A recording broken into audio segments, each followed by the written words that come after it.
All right. Well, welcome to Conversations, where today we are sitting down with Father Daniel Brandenburg. Did I say that correctly? You got it right, All Dr. right. Kelly. Excellent. So, how are you today? Because typically, and I'll just pause here. Typically, I read a bio, I ask how you're doing, but I would love for you to just say to the audience what's important for them to know about you, because you've Hmm. got a lot of education, you've held a lot of different roles, you have had what some people would call a health scare in their lifetime. So I would just love for you maybe just to give us a who are you, Father? Gosh, I think most importantly, I am a follower of Jesus Christ. At the end of the day, that's it. We will all stand before the judgment seat of God, and the most important thing is that we love God and we did all that we could with the limited time and abilities that God has given us. And hopefully, I've been a good son of the Lord, a good son of God, and He called me to be a Catholic priest. I'm a missionary. Um, and I love the mission that I have. It's so beautiful to be able to bring people closer to God and touch the realities of people, not only here in Atlanta where I live, but also through my work with Catholic World Mission. I'm working with missionaries all around the world and helping the church in developing parts of the world, which is so cool. Gosh, so there's so many ways I could develop here, Dr. Kelly. I don't know if you want to pull on one of those strings, but that's Well, a simple introduction. what's interesting, I mean, as soon as you said mission, I mean, we all have a mission field That's that we right. work on. And when you talk about maybe the mission work that you do, I'd like to Mhm. hear a little bit more about that. Sure. Yeah. Well, from the time I was a little boy, I have always been drawn to missions. And I think that's why, when I was thinking about the priesthood as a kid, for some reason, I didn't feel drawn to being a parish priest, staying in one place, but I felt like drawn to sharing the gospel, sharing the good news of Christ everywhere around the world.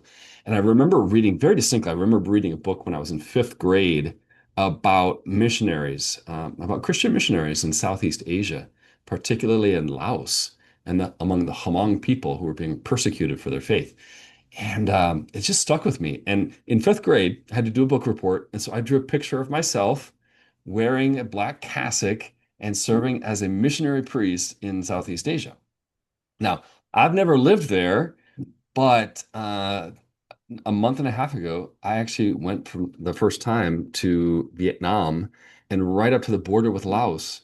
And I was doing missionary work with a group of sisters there that work among the Hmong people. And I remembered that, from that episode from fifth grade and that work. And it was just like a confirmation, like the Lord has me on the right path and I'm doing his work. So the Lord gives us little consolations like that now and then. And for the last 8 years, I've been serving as the chairman of the board of directors for an international aid organization called Catholic World Mission. And we help the poor, the needy in over 35 different countries around the world. Many of those places where Christians are being persecuted. And so to be able, and mostly what we do is we partner with lay people, with sisters, with priests who are on the ground, living with the people, working with them who really know their realities. And so, in a certain sense, what we do is we help bring their dreams to completion, help facilitate them to do more and to do better for the people that they're serving in the local area. So that just fills my heart with joy every time that I'm able to carry out that mission and continue this work that we're doing with Catholic World Mission. And it's so interesting how you had that, your book report, and you had the history and the thought of, how cool it would be. I could just see you as, like a little child, and then the Lord brings that to fruition. And I love He when he does. does that. It's so remarkable. And our own human ways would never arrive. Because I mean, how was I going to arrive to be a missionary? My community, the Legionaries of Christ, we don't have a community in Vietnam or in Southeast Asia. We have community in Manila in the Philippines and all in Korea, but not in Southeast Asia. And so it's just, God's ways are just so amazing. Yes, that's fun. I do like that.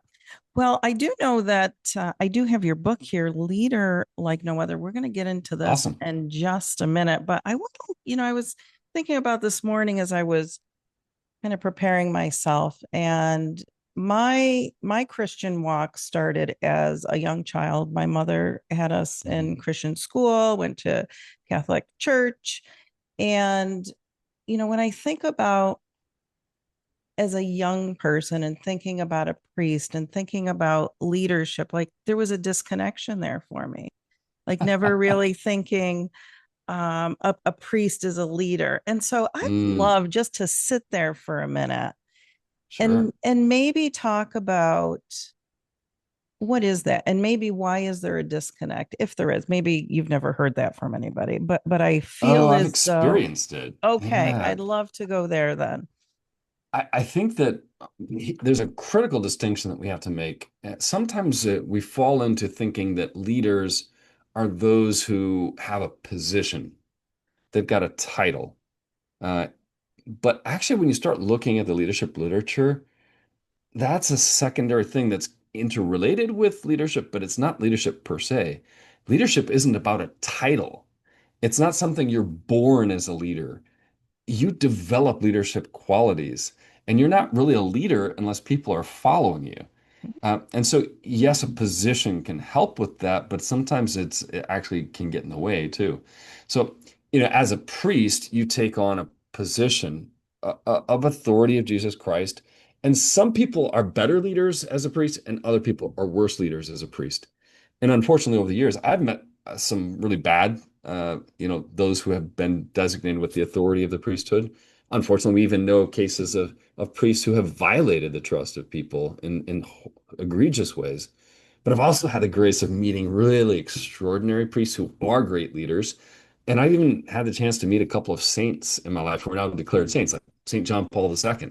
Mm-hmm. You think about like in the 20th century, is there anyone who has been more of a significant leader than John Paul II? Helped bring down the Iron Curtain and the Berlin Wall, reconciled nations, traveled the world. I mean, was seen by more than any other person in the 20th century. I mean, remarkable guy, truly amazing leader. And so we can find examples of both bad and good within the priesthood. And I think that's perhaps part of the disconnect. Making this distinction between a positional leader and an actual leader, which is someone who exercises influence and the right attitudes, behaviors that bring out the best in other people. Yes. And I think that goes across industries, right? You're going to have good Without leaders, a you're going doubt. to have not so good leaders. And so thank you for Yes. just reminding that, because I think when people think of a priest, right? Hmm. Somebody, a pastor, it's like they should be a leader, right? Because they have a flock, Yes. Right.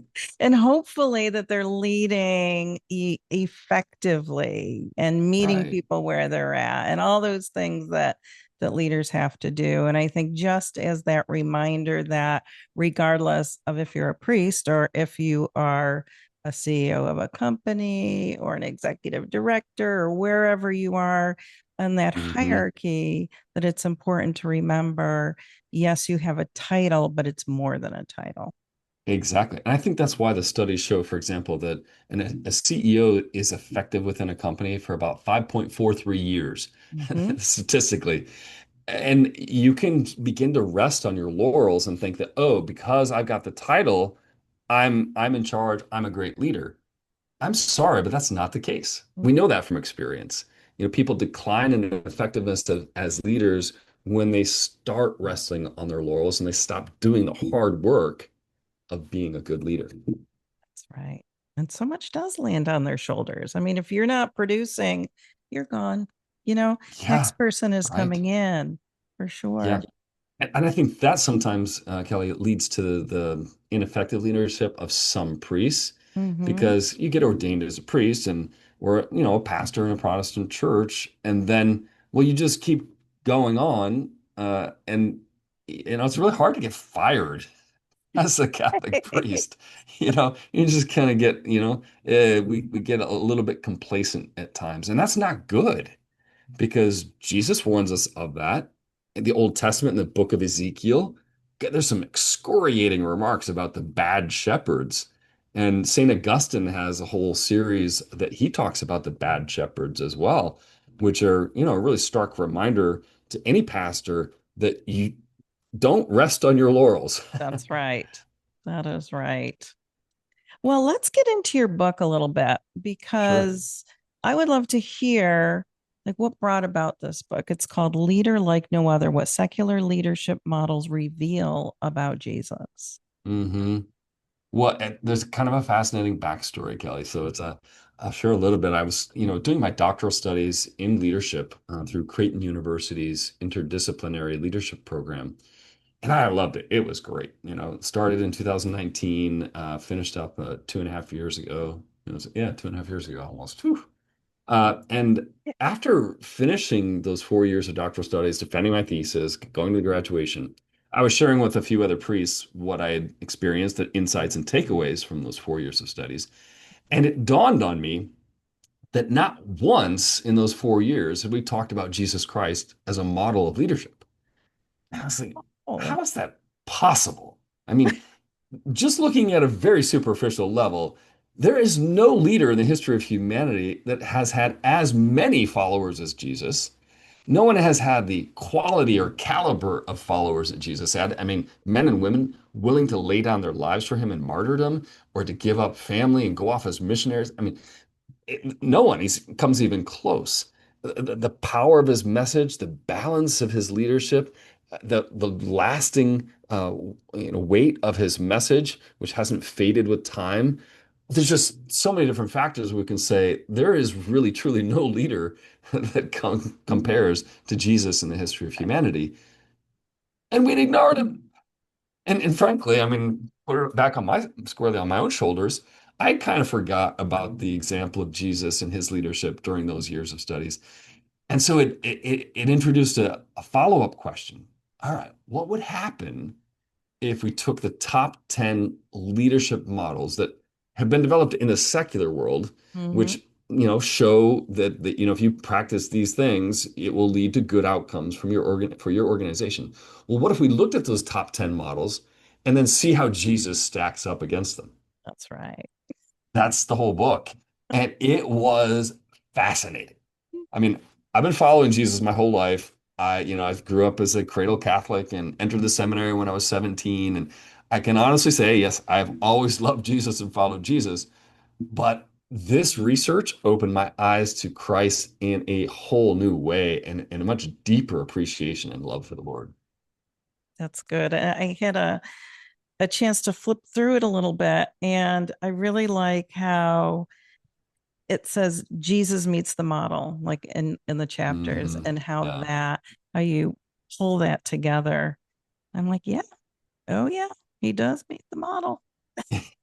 And surprisingly so. I mean, I go through each of these top 10 models. And again, these are the top 10 that I chose. You could There's choose other so models many, right? and you could, look at Jesus from that perspective. But Yes, quick presentation of the model, make sure we understand it, that's and right. then look at the evidence from scripture, from history to say, okay, does Jesus match this model? Does he live up to it? And I found some really, really surprising things. Hmm. I'd like to ask, it's just a publishing question. Your book is not like a standard 6 by 9. So That's right. I'd love to know the size. How did you choose the size? And look at that. Yeah, that's a great question.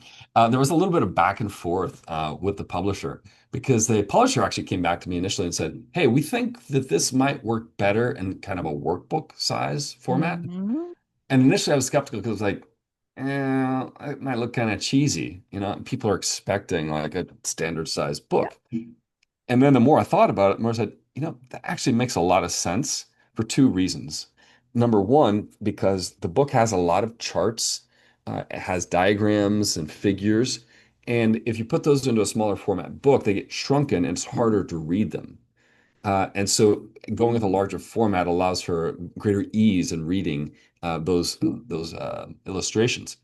And the second reason that I thought it was interesting is because uh, I I intended this from the get-go as sort of a support text for a college level or high school level leadership course. Hmm. And a lot of your textbooks are in a bigger format, and it gives a little more of that feel, like the academic feel to it. Now, I try to strike a balance here of being a book that just anyone could read, that doesn't have to be like caught up in the academic side of things, or as a book that could function really well as a course for leadership within a Christian or a Catholic high school or university.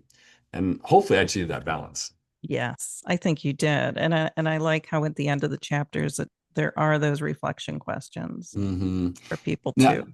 questions for reflection, which you can deepen in the ideas were shared in the chapter, but then also some exercises. Mm-hmm. And this is something I haven't done in any of my prior books, putting in there exercises to develop your own leadership. Because you know how it is, Kelly. We read so many books, you read through something and then, it's in one ear, out the other, and you forget about it 2 months later. But when you actually reflect more as you're going through a book and then do some exercises around it, Mm-hmm. you retain more. Yeah, I'm just going to read an example of an exercise. You've got under personal exercises, ask 1 to 3 persons I deeply trust in which quartile they would place our organization. Ask them to provide you feedback on how well you are applying the baseline behaviors and the quartile specific behaviors. So that's interesting because after the reflection, after they've read through the chapter, that all would make sense Hmm. and to deepen Exactly. things. Hmm. Yes. Very good. Excellent. I think that's particularly important, Dr. Gillian, in our AI world, Mm, because we're starting to read a lot of these articles about what are the effects on the human person of the use of artificial intelligence. yeah. And what it's doing is it's diminishing our capacity to process things, to interiorize them, to really think. So we assume that because we have lots of information, or AI has produced some quick questions or summary for us, that somehow we know that now, but Yeah. we really don't. And so, in order to truly learn things, we've got to mull them over. You got to think about it. You've got to ask yourself questions. You got to struggle to apply it, and that takes work. It does So take there's a work. little bit of work built into each chapter here. Yes. And on that AI, yes, it can spit out a whole lot of information for a Right. person. But it is so important to understand that it is just a tool in the toolbox. That is not something that you should rely on, and that it does make mistakes. It is not a That's human right. being. God did not create AI. He created people who Hmm. created AI, Right. but it is not a human. That's exactly right. Yes. Well, let's get into working in leader and team development because we talk a lot about team dynamics, building a culture, Hmm. and Jesus's team, the apostles. Well, they weren't perfect in any way, Not at all. right? Maybe even dysfunctional, right? We could In we some could say respects, that in yeah. some respects. So, what can a modern leader learn from the way that Jesus recruited, trained, and managed his team, if you will? Well, I think the first and most important lesson that we can learn is that Jesus spoke to the masses, he healed the multitude, but he lived with his disciples. That is, Yes. he dedicated the bulk of his time. Mm, And this is really illustrative because Jesus is God, he's the second person of the Blessed Trinity. He came on earth for a short period of time, 33 years. He spent the bulk of that in silence, in prayer, in simplicity of daily life in his home with his mother, his father, until he passed. And and then he only spent 3 years of his life doing active ministry. And of that, the bulk was spent in working with these 12 guys, and one of them betrayed him. Uh, mm, so I think a lot of times our desire is to, get out there and influence the world. But Jesus stayed in Palestine in a very restricted geographic area, and he worked with a small group of people primarily. Uh, and yet he's had the greatest impact in the history of the world. So I think that should instruct our own way of working with people. If you want to have a tremendous impact, you've got to work very deeply with those who can then replicate your impact. And along these lines, Kelly, I think oftentimes of mothers of families. There's an old saying that comes from Latin, which is the hand that rocks the cradle rules the world. Mm. You know, I think of so many hidden housewives, mothers who are working and forming their children, raising their children. What a tremendous impact that they have on the world. And I think that as a society, sometimes we've overlooked that. And, we've pushed, people to go out into the workplace or have a successful career is the terms that we use. And yet is not doing one of the most important things of raising the next generation of children, Absolutely. one of the most important things we can do in a society. I mean, the role of a mother is irreplaceable. Hmm. So I think those are a couple of lessons that we can draw out from how Jesus formed his apostles and allocated his limited time on earth. What would you say, because they were just everyday people, what would you say to Hmm. like HR departments when they are looking at who to hire? Like, is there any indication there, or does anything bubble up to you with a Hmm. correlation between Jesus and how we do Hmm. things today? Yes, I think there's certainly some lessons we could do. That's a great question, though, and I'd have to reflect on it more. But just on a quick response level, I think one of the key things that HR departments should look for is always cultural fit. We know that that's one of the key indicators for, that you'll be successful within an organization or company. And I think that was one of the key things Jesus was looking for as well. And even he got it wrong. So if an HR department fails, you make a bad hire. I Right. mean, Jesus had Judas. And frankly, only John was there at the foot of the cross, and 10 others, abandoned him as well. So not a great track record for the most perfect man who ever lived. So we shouldn't be discouraged when there are misses Good in point. hiring. We just need to learn from those mistakes and move on. I think also we have to remember that it's not just about the hire, Mhm. it's how we treat the people once we bring them in, the onboarding process, the Mm, helping them to understand the culture, to help them feel valued. And we know that one of the major reasons why people leave a company, number one reason, bad boss. mhm, Number two reason is because they don't feel valued or they don't feel like they have a pathway forward in their own development. mhm, And so it's not just about the hire, it's about how do you treat those people? How do you involve them in the mission? How do you make them feel valued and that they're doing something important? I mean, you look at the example of Jesus, you know, he didn't just go about doing everything himself. There came at one point in the formation of his disciples where he sent them out two by two. He wasn't with them. He right. sent them out and he said, go and preach the gospel and go and cast out demons and heal people. And they're like, what? Me? Uh, and I can't even imagine what it must have been like Mm. when those disciples started coming back and swapping their stories of the amazing things that had taken place, and they felt like on top of the world. And so Jesus involved them in his mission in a very intimate and powerful way. And so I think, looking at these two aspects of the hiring, but then also of the engagement of people once you brought them on, those are two really critical things we can learn from the example of Jesus. I agree there. And you started with culture and how important it is to invest in your people so Hmm. they are part of that culture. They feel part of the culture of the organization. And then take it a step further is I have heard more than one time where people are just terminated because with no training, no, this is, you have three strikes and you're out, none of that. And you're just Hmm. terminated and you're sitting there wondering, what did I do?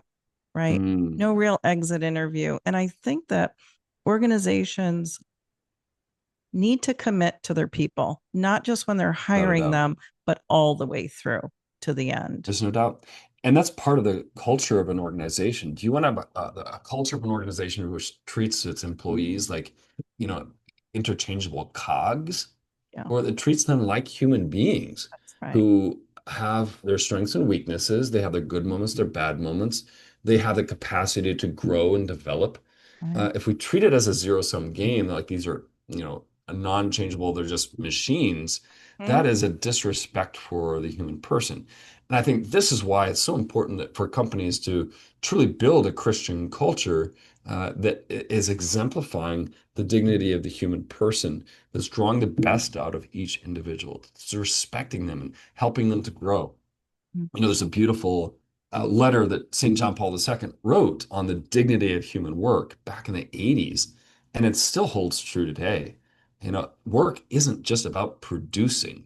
It's not just about making money. Has much more to do with how each one of us cooperates in the creative work of God, how we develop our skills and leverage those for the good of others. And I think if we were to have that perspective within our companies about the dignity of the human person, I think it would revolutionize the work world. Let's do it. I would love to see that letter. Where would I be able to find that? Yes, it's easy to find. It's called in the Latin title is Laborem Exercens. That's Laborem, and then a space, and then the second word is exercens, Exercens. So if you just do a search on the Vatican's website for Laborem Exercens, you'll find that encyclical letter of John Paul II Oh, talking about the dignity of human work. It's that is beautiful. so good. I'm looking forward to reviewing that. Thank you Yeah. for adding that. All right, let's see what else we have here. Again, on developing people. Okay, let's go here. So Jesus's method of leadership was and is for transformation versus Hmm. just thinking about performance. So let's go there. Let's talk about that Sure. transformation versus just performance. So many people are always talking about high performing leader, high performing team. There's more to Hmm. that, correct? There is so much more, and it ties back into what we were just saying about the dignity of human work.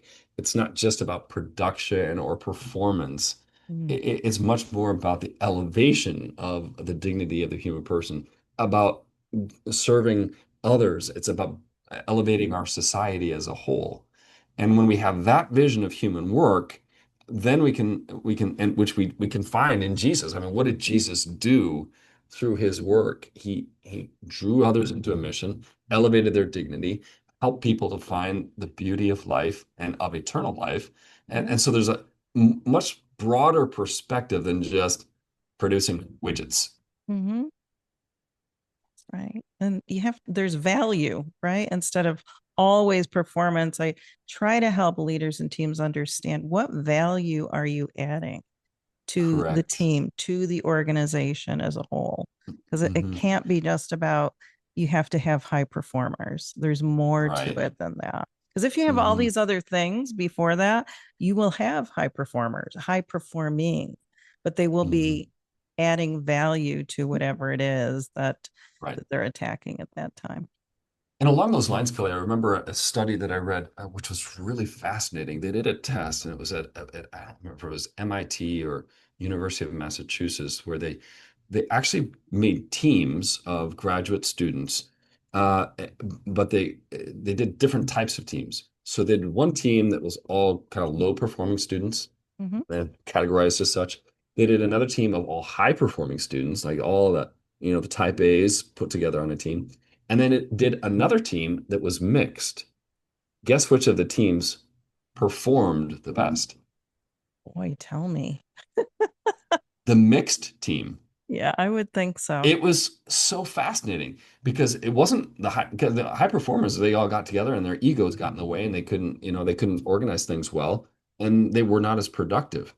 And I think it's really interesting because when you have a mix of different talents and Mm-hmm. some people who are willing to take a back seat, be in a subservient role, or take Right. the hidden roles that are important for an organization to succeed, then you have the glue that holds things together. And I think it's really important for people maybe who are a little more type A or flashier to have the humility to recognize that these people over here are the key to their success. Mm. And And so I think that that is really important that we value each person for what they're contributing. That's right. Um, and there's a lot of talk too. It's kind of the fad to talk about how diversity makes us better. Um, and when we were talking about that in my doctoral studies, I started looking into the data, and it's actually not true as a universal statement. Do tell. So diversity, it depends on what type of diversity we're talking about. Different types of people, different skill sets. Yes, that can make a team stronger and better, but it's conditioned on cultural alignment and alignment in the goals. So if you have a diversity of end goals that you're aiming for, diversity destroys Mhm. teams. If you have diversity of cultural expectations or of, expectations like what time you show up for work, or if Right. you can come late for things, or if you can, how you treat other people. If there's diversity in the culture in that regard, it can also destroy a team. So diversity understood correctly, yes, strengthens teams, but understood incorrectly is totally destructive for teams.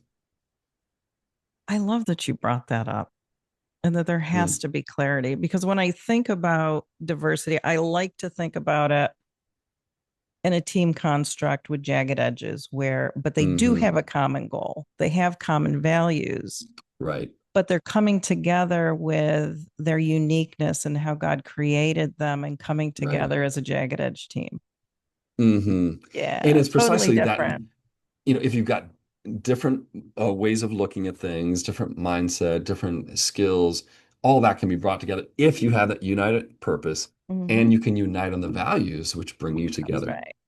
But if you have one or two people that are not aligned with that, whew, that's where Mm. you have serious problems within a Trouble. team or organization. Yes. Yeah. Awesome. Let's see what else we have here. How are we with time? Got a little bit of time here. Let's talk about uh how about what's important maybe that you would like people to take away from the book? Like what's something there to purchase your book, Leader Like No Other, what secular leadership models reveal hmm about Jesus. What's your hope for this Hmm. That's a for great people? question, Kelly.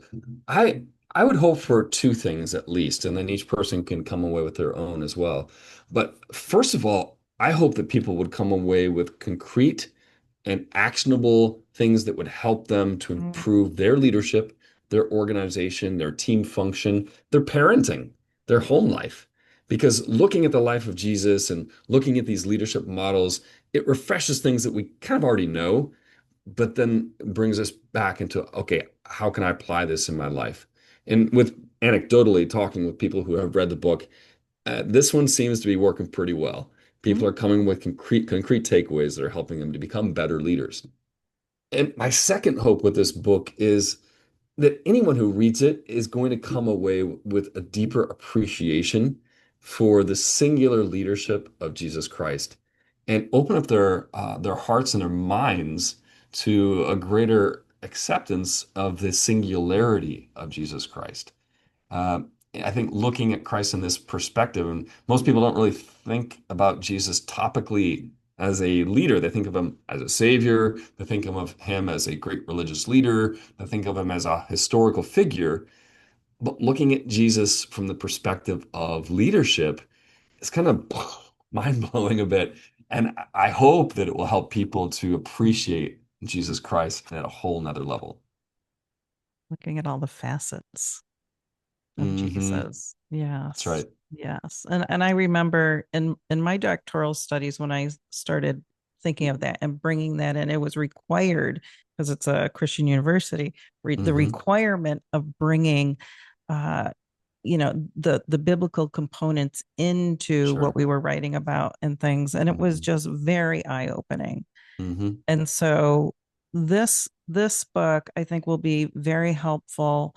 And as you said, it's not just for a specific, just for students, right? Just for wherever you are on the higher. It's for anybody to pick up. It is for a parent for them to be able to see themselves in here Mhm. as Right. well, and having the reflection to dig deeper and look and maybe have a mindset shift about how you've always thought about your own leadership, you as a parent as well, because we know that yes, parents are leaders and we don't want to discount that, Yeah. and we had that conversation earlier, but really being able to see ourselves as a leader, and then how are we aligning with how Jesus was a leader, and really thinking about that, because that can be powerful, especially Hmm. if we are made in the image of God, right? And Hmm. then how are we showing up in our everyday life for this? That's right. Yeah, that's Yeah. good stuff. Good stuff. All right. I would love to give you the last word, Father Daniel. What do you say to our people Mm. here who are tuning in today? Very simply, lead like Christ. If you Mm, do, you'll see tremendous success. You will see, you know, sometimes you'll be crucified, like our Lord was, but that ends in glory. And I think that when we can lead like Christ, the people around us will feel engaged, enriched, respected.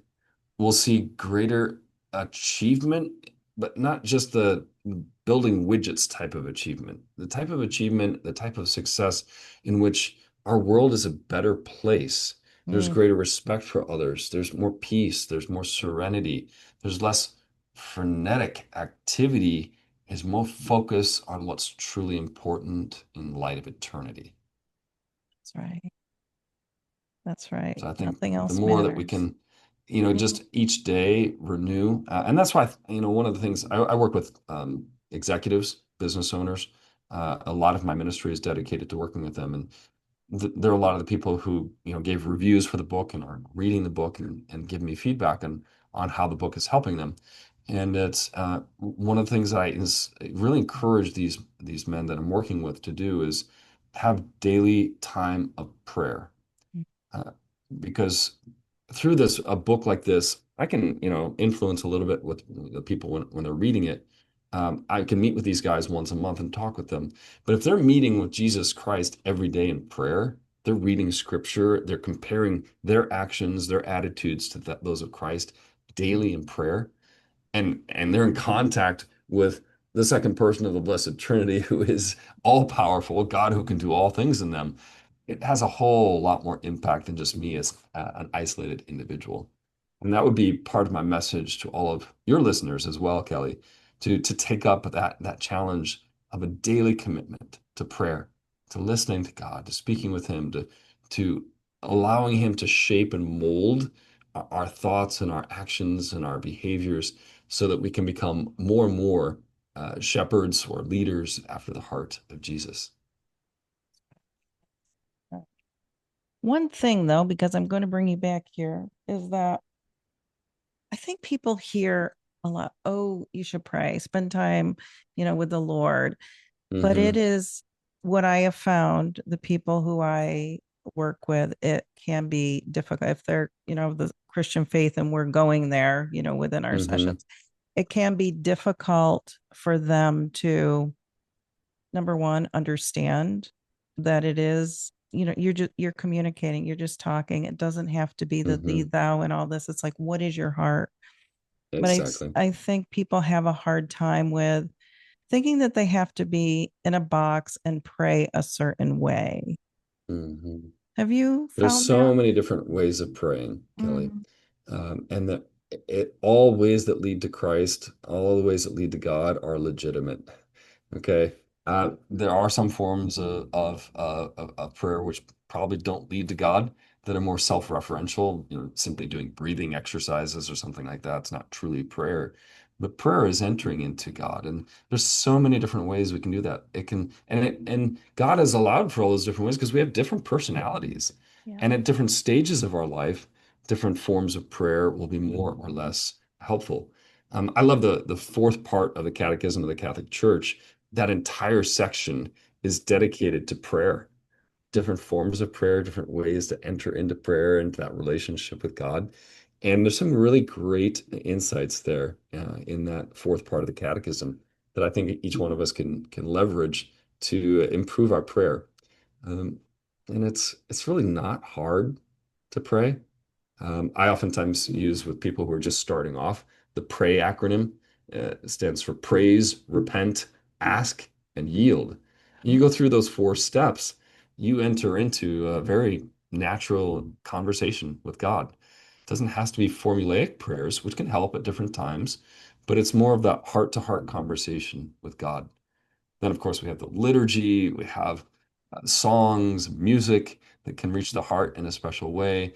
We have communal prayer, praying together with other people, the liturgy of the hours. There's so many beautiful ways to pray, and it's not restricted to one type of prayer. There's many beautiful ways to pray. Right. He wants to hear from you, right? He wants to hear Yes. your Yeah, hearts. and he wants to pour out his graces upon us, give us his Yes. strength and his blessings. And we leaders need that more than anything. Well, we do. The work of leadership is hard, Kelly. I Yes. mean, it requires really thinking critically about things, studying and researching, doing the hard work, resolving conflict and addressing it, not just running away from it. There's Leadership is really hard work. And that's why I say to busy people who are leaders, you need prayer even more than other people do, because without God's grace, we can do nothing. That's right. That's a good word there, Father. And thank you for coming on today and talking a little Yes. bit about your book and all these other things that we talked about around leaders and teams. I appreciate that. I appreciate the work that you're doing. People can find your book where? You'll find it on Amazon. Pretty easy. Just do Amazon.com and then look for Leader Like No Other and my last name, Brandenburg, and it should show up right away. You can also find it with a slightly discounted price on the Regnum Christi store at regnumchristi.com. It's available on the bookstore there as well. Perfect. All right, folks, you've heard it here with Father Daniel Brandenburg. I appreciate you. Until next time, you keep doing great things, and we'll see you soon. Bye-bye. Thank you, Kelly.